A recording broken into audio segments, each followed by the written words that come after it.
আসুন, আমি এই পর্যন্ত ভূমিকা আলোচনা করেছি, এবার আমরা মূল আলোচনায় যে কোরআনের আয়াতের তেলাওয়াত করেছিলাম প্রথমে সে আয়াতে চলে আসি। আল্লাহ পাক কোরআনে বলছেন, লা তাকুলু আমওয়ালাকুম বাইনাকুম বিল বাতিল। ও আমার প্রিয় বান্দা, মনোযোগ দিয়ে শোনো, তোমরা সমাজে অন্যায় ভাবে কেউ কারো মাল আত্মসাৎ করো না। সুবহানাল্লাহ।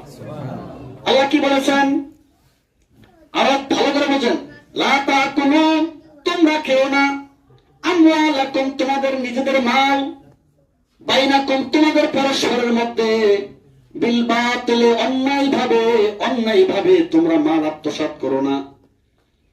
আতুদলু বিহা ইলাল হুকাম, এবং তোমরা ওই আদালতে মামলা